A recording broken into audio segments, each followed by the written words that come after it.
কি রান্না করেছো? রান্না করেছি, এই দেখো কত কিছু আজকে রান্না করেছি, মানে বেশি কিছু রান্না করতে পারিনি। আমি যেটুকু পারি সেটুকু করেছি। আজকের আমাদের মেনুতে আছে, আজকে যেহেতু শনিবার, আজকে নিরামিষ তোমাদের মা বাবার সবার। তো এখানে সাদা ভাত করেছি, বাবার জন্য একটু টক দই আছে।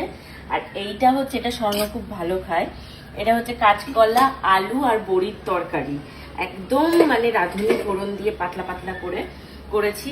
আর এখানে হচ্ছে আলু উচ্ছে ভাজা আছে।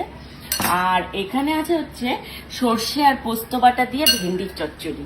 তো আজকের মেনু আমাদের এইটুকুনি, জাস্ট অল্প মেনু আজকে, কেননা রাতের বেলায়ও খাওয়া দাওয়ার ব্যবস্থা আছে। আর কালকে তো আমাদের আয়োজন আছেই, বিশাল বড় আয়োজন, বাড়িতে যজ্ঞ অনুষ্ঠান শুরু হয়ে যাবে, সেটা একটা বড় আয়োজন। তো সেইগুলো নিয়েই এখন চলবে আমাদের 2-3 দিনের ব্লগ। তো তোমরা যারা যারা আমাদের ভিডিও দেখতে ভালোবাসো, তোমাদের জন্য কিন্তু দারুণ দারুণ ভিডিও অপেক্ষা করছে, ভিডিও দেখতে থাকো। আর আমি তোমাদের সাথে কথা বলতে বলতে এদিকে কাজও সেরে নিচ্ছি। এই যে বাবা মা কাঁসার থালা যেটা নিয়ে এসেছিল, বলেছে এই কদিন তোমরাই এখানে এগুলো উদ্বোধন করে দিয়ে যাও, তারপর আমরা খাবো। তো এখানে এই যে বাবাকে আমি ভাত দিয়ে দিচ্ছি, বাবা আর মাকে প্লেটে দিয়ে দিচ্ছি। এখন কাঁসার থালার সেট আস্তে আস্তে আমি বানিয়ে নেবো, কেননা এই করে বা এই যে এগুলোকে কি বলে, বনচাই না, যে বনচাই না বা ফাইবারে আমরা খাবো না, আমরা আস্তে আস্তে কাঁসার। আমার হাত কিন্তু ধোয়া, প্লিজ কেউ কমেন্ট করো না হাত না ধুয়েই ভাতের মধ্যে হাত দিয়ে দিচ্ছ বা কিছু। সারাদিন রান্না করেছি, আর সারাদিন আমি আজকে মনে হয় 150 বার ইয়ে করেছি, তোমার বলো হাত ধুয়েছি। এখানে বাবাকে দিয়ে দিই একটু সর্ষে ভেন্ডি, সর্ষে পোস্ত বাটা দিয়ে ভেন্ডি, দেখো বেশ সুন্দর তেল ছেড়েছে কিন্তু। আচ্ছা এটা কি পাতে দিয়ে দিই না কি করবো? বাটিতে দাও, তারপরে এটা দিয়ে দাও। না পাতেই দেবো না আমি বাটিতে দেবো? আলাদা জিজ্ঞাসা করবো। পাতেই দিয়ে দাও। পাতেই দিয়ে দেবো। মা, আর মা নাকি স্বর্ণকে বলছে কাজ নেই, বোর হয়ে যাচ্ছে। আর এটা স্বর্ণ, বাকিটা আমরা একদমই এক বেলার মতনই আজকে রান্না করেছি, কেননা এবেলারটা ওবেলা আমরা খাবো না, কেন রাতে আমাদের অন্য আইটেম, তাই না? হ্যাঁ, রাতে কি আইটেম বানাবো? এই সাইডে দিলে মনে হয় ভালো হতো না? তো এখানে এটা একটু আমি মাটিতে তুলে দিই। বড়িটা না আজকে গলে গেছে,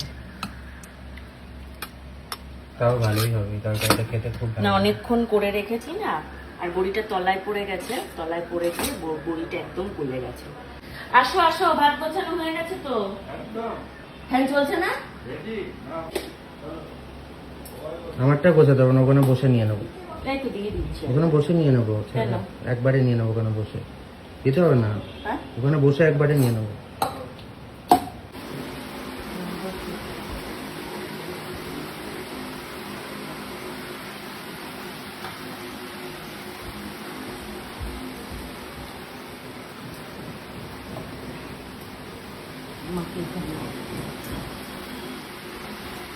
আমরা নিচে বসে খাচ্ছি, প্লিজ তোমরা কেউ আবার কমেন্ট করো না, ই বাবা তোমরা শ্বশুর শাশুড়িকে এনে নিচে বসে খাওয়াচ্ছ।